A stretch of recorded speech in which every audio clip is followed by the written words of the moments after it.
हम सीख रहे हैं कि यूज ऑफ कॉन्टेक्ट कंस्ट्रेंट। ये सिलेंडर है, फ्रंट फेस हमें दिख रहा है और ये कंटिन्यूअसली इन दोनों के कॉन्टेक्ट में है। मान लो इसके कॉन्टेक्ट की वजह से ये स्मूथ सरफेस है, सारी स्मूथ सरफेसेस है। ये वाला ब्लॉक सपोज कीजिए V1 से आगे जा रहा है और इसके कॉन्टेक्ट की वजह से ये वाला ब्लॉक हमने माना कि पीछे जा रहा है। इस तरह से हम कोई क्वेश्चन लेके चले। और वैसे ये जो क्वेश्चन कहां से लिया है हमने, रेजोनेंस मॉड्यूल, उसमें कुछ अच्छे क्वेश्चंस हैं इस पे। तो रेजोनेंस मॉड्यूल में था इस तरह का, उसमें कुछ वैल्यूज के साथ मैंने जनरल बना दिया है, θ1 θ2 इस तरह से, V1 V2 ये सब। तब मान लो आपको इसकी वेलोसिटी निकालनी हो, कॉन्टेक्ट कंस्ट्रेंट क्या था बताएंगे आप? कॉन्टेक्ट कंस्ट्रेंट क्या था कि अगर दो चीजें कॉन्टेक्ट में चलती हैं तो कॉन्टेक्ट सरफेस के परपेंडिकुलर डायरेक्शन में दोनों की वेलोसिटी और दोनों का एक्सेलरेशन हमेशा क्या होगा, सेम, है ना? ध्यान है आपको कॉन्टेक्ट कंस्ट्रेंट? ठीक है। अब देखिए यूं बताओ, ये ब्लॉक, ये सिलेंडर सीधा नीचे आएगा या हॉरिजॉन्टल मोशन भी हो सकता है? बताइए। हो सकता है, बिल्कुल। तो ऐसे केस में किसकी आवाज थी? अनुज, आप थे?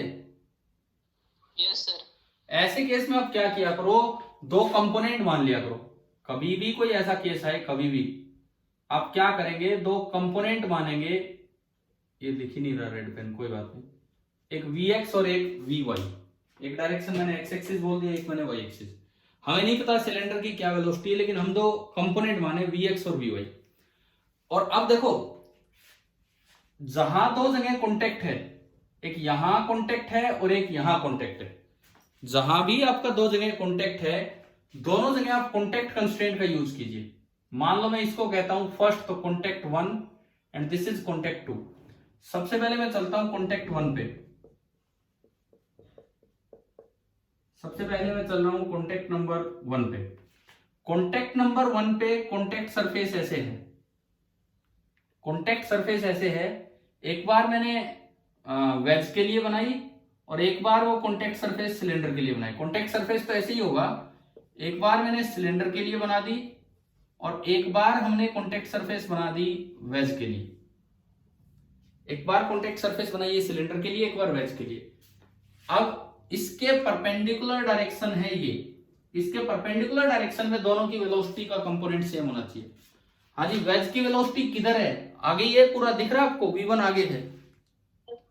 तो जो ये प्लेन होगा, ये तो पूरा V1 आगे ही जा रहा होगा, यानी कि जो वेज है उसकी तो इस डायरेक्शन में पूरी पूरी वेलोसिटी है V1। सिलेंडर के पास दो वेलोसिटी है, एक Vy और एक Vx। जिस डायरेक्शन में हम चाह रहे हैं उधर कौन सा कंपोनेंट है? आगे की तरफ कौन सा कंपोनेंट है सर? Vx। तो सीधा Vy का तो कोई कंपोनेंट है ही नहीं उधर। तो कॉन्टेक्ट कंस्ट्रेंट ये कहता है कि कॉन्टेक्ट सरफेस के परपेंडिकुलर डायरेक्शन में दोनों की वेलोसिटी और एक्सेलरेशन बराबर होता है। तो देखो एक बार में Vx का आंसर आ गया V1। हमें ना, जैसे इस सवाल में मान लीजिए चार चीजें गिवन है, V1 V2 θ1 θ2। ये जो रेजोनेंस कोचिंग इंस्टीट्यूट का जो ये शीट है उसमें ये एज इट इज नहीं है, मैं उसमें तो कुछ वैल्यूज होंगी, मैं मॉडिफाई करके दे रहा हूं और उसका क्वेश्चन आपको करने के लिए दूंगा इस लेक्चर के बाद। समझ रहे हो ना आप? ये 10 मिनट का लेक्चर और फिर आप वो क्वेश्चन ट्राई करके अपना आंसर भेजेंगे, ठीक है? वो क्वेश्चन मैं लिंक में भी डाल दूंगा, तो इस तरह से थोड़ा आप कोशिश कीजिए। चलो Vx आ गया, अब Vy और चाहिए, तो हम गए कॉन्टेक्ट सेकंड पे। अभी हम जा रहे हैं कॉन्टेक्ट नंबर 2 पे। कॉन्टेक्ट नंबर 2, तो इसको देखिए आप, ये कुछ ऐसे है। एक बार मैं ये बनाऊंगा वेज के लिए और बिल्कुल ऐसे ही कॉन्टेक्ट सरफेस बनेगा एक बार सिलेंडर के लिए। ये आपका कॉन्टेक्ट सरफेस अगेन बनी सिलेंडर के लिए। अब देखो, हमें चाहिए component perpendicular to contact surface. Perpendicular to contact surface क्या होगा? पहले वेज को देखो, वेज इधर जा रहा है V2 से। अगर आप वेज को देखते हैं तो जो वेज है वो इस डायरेक्शन में आने लग रहा है V2 से, V2 से इधर। तो हमें तो उसका इधर कंपोनेंट चाहिए। ये एंगल कितना होगा? इसके लिए थोड़ा ज्योमेट्री का यूज करना पड़ेगा। भाई ये angle according to the question θ2 है, ये θ2 तो ये भी θ2 कोरस्पॉन्डिंग एंगल हो गए। तो ये θ2 तो उधर तो कंपोनेंट cos θ2, तो बताओ V2 का इधर कंपोनेंट क्या आएगा? V2 sin theta। V2 into sine θ2। V2 का उधर तो कंपोनेंट ये हो गया और V2 का इधर कंपोनेंट आएगा V2 इंटू साइन θ2। लेकिन अब सिलेंडर पे ध्यान से देखना है, सिलेंडर का इधर कंपोनेंट चाहिए और दरअसल सिलेंडर में दो वेलोसिटी हैं। नीचे की तरफ तो हमने माना, देखो जब भी कभी किसी चीज में आप यूं सर्टेन ना हो कि ये उसी डायरेक्शन में जा रहा है कि वर्टिकली हॉरिजॉन्टल, तो हमेशा दो कंपोनेंट मान लेने चाहिए, चाहे वेलोसिटी हो चाहे एक्सेलरेशन हो, फिर अपने आप वो कैलकुलेट होके आएंगे कहीं ना कहीं से। तो क्योंकि दो परपेंडिकुलर कंपोनेंट में पूरा कवर हो जाता है, फिर चाहे किसी भी डायरेक्शन में हो, भाई एक Vx माना एक Vy। अगर कोई कहे ऊपर जाना है तो Vy नेगेटिव आ जाएगा, अगर कोई कहे पीछे जाना है तो Vx नेगेटिव आ जाएगा, बात एक ही है। अच्छा, अब सिलेंडर में दो वेलोसिटीज हैं, एक Vy और एक Vx। आपको ये तरीका ध्यान है, हम कॉन्टेक्ट कंस्ट्रेंट को इसी तरह यूज करते थे, दो बार कॉन्टेक्ट सरफेस बनाई, एक बार ए के लिए एक बार बी के लिए, दो बार परपेंडिकुलर बनाया और फिर कंपोनेंट की, वही काम फिर कर रहे हैं, उसी का रिपीटिशन है। करवाओ, कंपोनेंट इसका तो हो गया V2 sin θ2, इनके दोनों के कंपोनेंट इधर कर रहे हैं, इसका कितना होगा? देखो इस लाइन को अगर मैं थोड़ा आगे बढ़ाऊं, इस लाइन को मैंने थोड़ा आगे बढ़ाया तो ये वाला एंगल आपका है θ2। चलिए ये θ2 तो ये भी θ2 कोरस्पॉन्डिंग एंगल, ये पूरा 90 तो ये 90 माइनस θ2, तो ये कितना हो गया बताओ? ये कितना होगा? ये θ2 तो ये θ2, फिर ये 90 माइनस θ2 और ये पूरा 90, तो ये कितना हो गया? ये वाला एंगल माइनस θ2 नहीं प्लस θ2। देखो कैसे यार, सुनो, ये θ2 तो ये कोरस्पॉन्डिंग एंगल, मैंने उसके पैरेलल लाइन लगाई, ठीक है, एक हॉरिजॉन्टल लाइन, ये और ये परपेंडिकुलर है, तो ये θ2 तो ये बना 90 माइनस θ2। अच्छा जी, फिर हॉरिजॉन्टल और वर्टिकल लाइन परपेंडिकुलर है, तो ये पूरा 90, 90 में से जब 90 माइनस θ2 घटाएंगे तो ये ओनली कितना बचेगा? θ2। yes तो θ2। तो Vy का इधर कंपोनेंट कितना आया?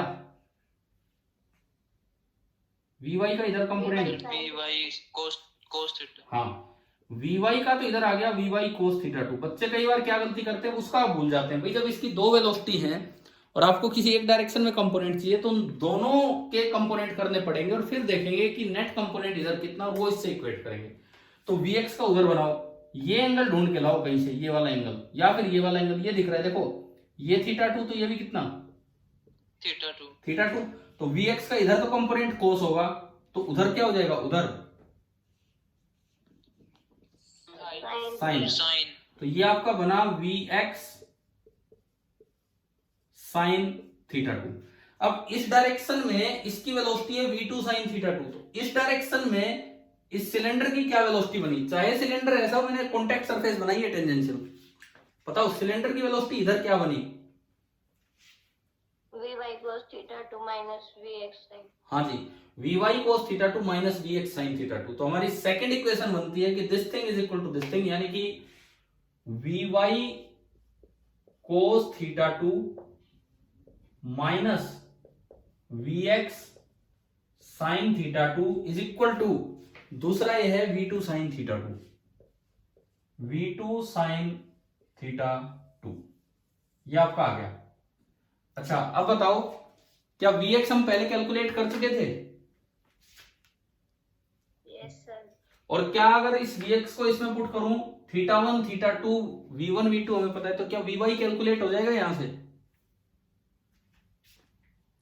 है ना, यहां से हम सोल्व कर लेंगे फॉर Vy, यहां से हम सोल्व कर लेंगे फॉर Vy। देखो मैं करता हूं, इसमें V1 पुट किया, उसको उधर भेजा, तो जो Vy बनेगा क्या बना देखिए, V1 sin θ2 उधर जाके हो गया V1 sin θ2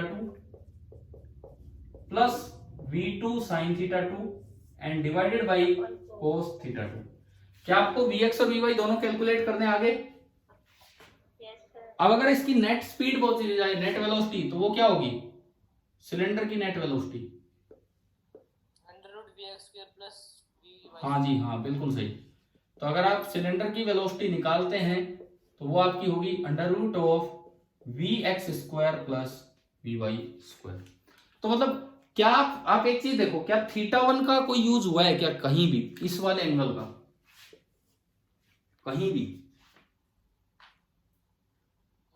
क्यों नहीं हुआ? कारण है, क्या इस सरफेस के साथ किसी का कांटेक्ट है? इस सरफेस के साथ नहीं है। sir. और ऐसे ही अगर ये जरूरी नहीं कि ऐसा होता, मान लो ये ऐसा भी होता, कोई और भी एंगल θ3 होता, तो क्या इसका यूज होना था θ3 का? No. No sir. मतलब हमारे लिए इसकी इधर वाली सरफेस इंपॉर्टेंट नहीं है, उसकी उधर वाली सरफेस इंपॉर्टेंट नहीं है, जहां जहां कॉन्टेक्ट है वो इंपॉर्टेंट है। दूसरी बात, यही सेम रिलेशन एक्सेलरेशन में होंगे, यही सेम रिलेशन डिस्प्लेसमेंट में होंगे। ठीक है, तो अब मैं आपको जो रेजोनेंस मॉड्यूल का जो क्वेश्चन है वो दूं आपको करने के लिए। इसके बाद ये Yes, sir. अभी आप जितनी जल्दी हो सके, देखो आपके ऊपर है, जितनी जल्दी हो सके आप उसका आंसर निकाल के, कहीं से यूं नहीं है कि पता लगे रेजोनेंस की बुक ही पड़ी है वहीं से देख लाए, ऐसे नहीं, तरीके से कि भाई कैसे निकालना है, और आप ढंग से वो सोल्व करके भेजना ग्रुप पे। जो सबसे पहले आंसर भेजेगा मैं उसी का शेयर करूंगा, उसमें आंसर नहीं मतलब कैलकुलेशन कि किस तरह से है। और दूसरी बात, ये जो क्वेश्चन होगा इस वीडियो के साथ लिंक्ड होगा नीचे जब मैं इसको अपलोड कर रहा हूँ। ठीक है भाई, अभी केवल 10 मिनट की क्लास थी, फिर थोड़ी देर में आपको बुलाएंगे, तो आप थोड़ा तैयार रहें आज इन चीजों के लिए। ठीक है, थैंक यू।